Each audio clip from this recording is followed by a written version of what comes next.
देश का, इस 75 साल के इतिहास में 60 साल कांग्रेस पार्टी को मिले।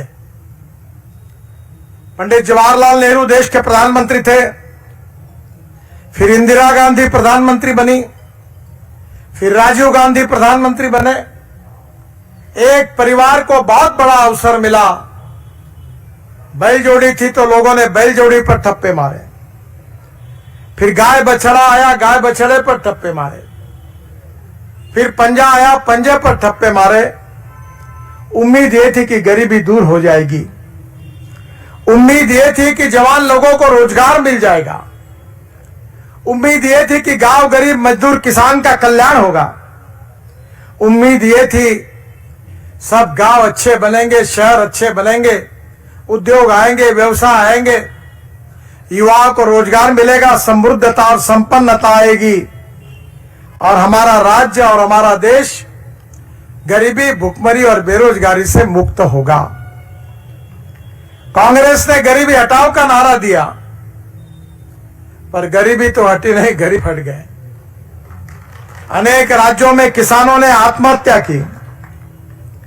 आज भी लोगों को रहने के लिए घर नहीं है। कांग्रेस ने 60 साल में बहुत वादे किए, पर वादे कभी पूरे नहीं किए। और इसीलिए इसका कारण क्या है, ये सुबुद्ध लोगों को सोचना होगा। 1947 में देश को जब स्वतंत्रता मिली थी तो 3 बातों की चर्चा बहुत जोरों में थी, 3 विचारधाराएं थी। एक था समाजवाद, दूसरा था साम्यवाद और तीसरा था पूंजीवाद। उस समय राजस्थान में भी राजे महाराजाओं ने स्वतंत्र पार्टी का निर्माण किया था और जॉर्ज फर्नांडिस, मधुलिमय, मधुदंडवते, डॉक्टर राम मनोहर लोहिया जी, इन्होंने समाजवादी पार्टी की स्थापना की थी। उसके बाद में जो कम्युनिस्ट पार्टी थी, लेफ्टिस्ट और राइटिस्ट, इन्होंने भी कम्युनिज्म के आधार पर हम देश के तकदीर को बदलेंगे, ये वादा किया था। 1947 के बाद आज 75 साल पूरे करने के बाद हम जब सोचते हैं तो समाजवाद खत्म हो गया, समाजवादी भी खत्म हो गए। एक दिल के टुकड़े हुए हजार, कोई यहां गिरा कोई वहीं गिरा, ऐसी हालत हो गई।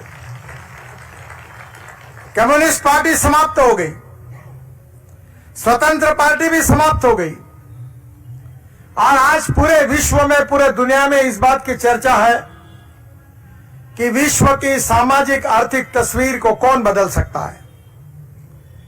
और इसलिए पूरे विश्व में इस बात की चर्चा है कि कम्युनिज्म अपने ही भूमि पर परास्त हुआ है और चाइना और रशिया ने भी कम्युनिज्म अपनाना छोड़ दिया है।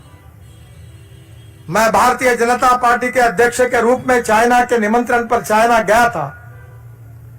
मेरे साथ सभी हमारे भारतीय जनता पार्टी के कार्यकर्ता, प्रमुख नेतागण थे और जब हम लोग चाइना विजिट किया तब वहां के कम्युनिस्ट पार्टी के लोगों से जब चर्चा हुई तो हम लोगों ने उनको पूछा कि लाल झंडा ही केवल दिखता है, बाकी तो कम्युनिस्ट पार्टी ने अपनी सब बातों को छोड़ दिया है। जो नॉन रेसिडेंशियल चाइनीज थे, मंगोलियन वंश के, उन्होंने दुनिया से पैसा लाया, शंघाई का विकास हुआ, उन्होंने कम्युनिस्ट विचारधारा को छोड़ दिया। यही बात रशिया में हुई। और आपको कभी मौका मिलता है, हंगेरी अब जाएंगे आप, जो जो यूरोपियन देशों में कम्युनिस्ट पार्टी का राज था उन देशों में जाओगे, ऑस्ट्रिया में जाओगे, स्विट्जरलैंड में जाओगे, जहां जाओगे वहां आपको एक चीज देखने के लिए मिलेगी कि कम्युनिस्ट पार्टी के जितने थिंकर थे, विचारवंत थे, उनकी प्रतिमाओं को उखाड़ उखाड़ कर एक गार्डन में कोने में रख दिया है। इसका कारण लोगों को उनके प्रति रोष था।